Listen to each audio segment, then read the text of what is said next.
Zangu wawekezaji, kwa siku ya leo, siku ya Alhamisi, nimekuletea game sita ambazo zinaendelea. Game ya kwanza itakuwa ni kati ya Frankfurt akimkaribisha Tottenham Hotspur. Game ya pili itakuwa ni kati ya Lazio akimkaribisha Bordeaux. Game ya tatu itakuwa ni kati ya Manchester United akimkaribisha Lyon, na game ya nne itakuwa ni kati ya Fiorentina kutoka Italia. Game ya tano itakuwa ni kati ya Chelsea The Blues, na game ya mwisho itakuwa ni kati ya Real Betis kutoka Hispania. Tukianza na game ya kwanza ambapo Frankfurt akimkaribisha na Tottenham, hapa ni kwamba ukiangalia kwa game ambayo imepita waliweza kutoka moja moja, ambapo Frankfurt alitangulia kupata goli dakika ya 5, lakini baadaye Tottenham akaja kusawazisha. Lakini ukiangalia katika game 5 za mwisho za Frankfurt ni kwamba kashinda katika game 2, katoka draw game 1 na amepoteza mara 2. Hivyo hivyo ukiangalia kwa Tottenham katika game zake 5 za mwisho kapata ushindi katika game 1, kadraw mara 3, kadraw mara 1 na kapoteza game 3. Na game ya mwisho waliweza kupokea kichapo kutoka kwa Wolverhampton cha goli 4-2. Basi kwa siku ya leo ukiangalia katika hii game ni kwamba Frankfurt naye anahitaji game na Tottenham pia anahitaji game. Kwa hiyo kuna option hapa. Option ya kwanza unaweza kusema kwamba Frankfurt ashinde au atoke draw. Na option ya pili unaweza kusema kwamba kwa dakika 90 Frankfurt apate goli. Yes. Na option ya mwisho unaweza kusema magoli yafike mawili. Kwa hiyo kwa hii game kuna option mara 3. Option ya kwanza Frankfurt ashinda watoke draw. Option ya pili unaweza kusema Frankfurt apate goli dakika 90 zote, na option ya mwisho ni kwamba magoli yafike mawili. Ukija kwa game ya pili itakuwa ni kati ya Lazio akimkaribisha Bordeaux. Kwa game ya kwanza Lazio aliweza kupoteza kwa goli 2-0. Yes. Kwa hiyo kwa siku ya leo Lazio yupo nyumbani hapa akimkaribisha Bordeaux. Hapa kuna option ambayo unaweza kusema kwamba Lazio ashinde au atoke draw. Kwa sababu leo itakuwa ngumu kidogo Lazio kupoteza mara ya pili. Hapo unaweza kusema Lazio kushinda au kutoka draw. Lakini option nyingine unaweza kusema magoli yafike mawili. Kwa hiyo hapa kuna option mara 2, wewe utachagua mwenyewe sasa. Aidha Lazio ashinda watoke draw au magoli yafike mawili. Ukija game nyingine itakuwa ni kati ya Manchester United akimkaribisha Lyon kutoka Ufaransa.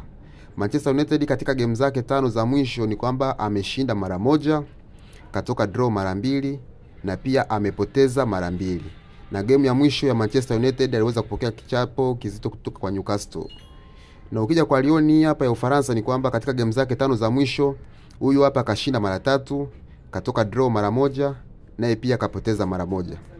Na game ya mwisho ambayo imewakutanisha kati ya Manchester United na Lyon au waliweza kutoka draw ya goli 2-2. Kwa siku ya leo kuna option ambayo unaweza kaenda nayo ni kwamba hapo unaweza kusema Manchester United kushinda au kutoka draw, na option nyingine ambayo ipo unaweza kusema magoli yafike mawili ndani ya dakika 90. Yes, naamini hiyo option itakuwa nzuri kwako wewe mwekezaji. Tukija game nyingine, game ya 4 itakuwa ni kati ya Fiorentina. Fiorentina hapa ni kutoka Italia. Na kila mmoja wetu anaifahamu. Ukiangalia katika game ya kwanza ambao walikutana nao hapa ni Fiorentina ilipata ushindi wa goli 2-1. Lakini kwa siku ya leo yupo nyumbani pale akimkaribisha. Hapa kuna option ambayo unaweza kaenda nayo. Hapa unaweza kusema Fiorentina ashinde au apate draw. Lakini kwa wale wenye tamaa unaweza kusema Fiorentina apate ushindi mazima. Kwa sababu game ya kwanza alikiwa ugenini alipata ushindi wa goli 2-1. Lakini kwa siku ya leo unaweza kusema Fiorentina kupata ushindi au atoke draw. Yes, hapa sikushauri uende na mambo ya magoli. Ukitaka kwenda na magoli basi unaweza kusema yafike mawili, lakini hapa direct nenda kwa Fiorentina apate ushindi au atoke draw kwa sababu aweza akapoteza akiwa nyumbani kwa siku ya leo. Tukija game nyingine, game ya 5 itakuwa ni kati ya Chelsea. Hapa Chelsea The Blues akiwa ugenini aliweza kupata ushindi wa goli 3-0.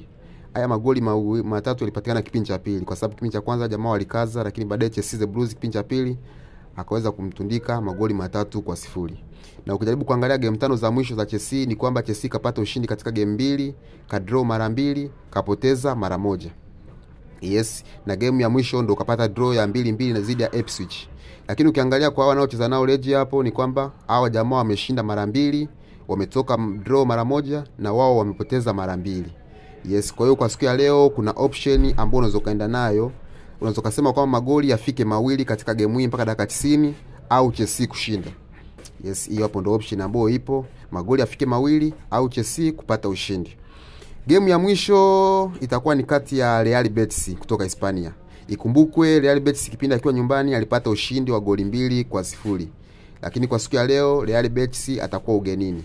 Na ukiangalia katika game 5 za mwisho Real Betis amepoteza game moja tu ambao amepoteza dhidi ya Villarreal baada ya kubali kichapo cha goli 2-1.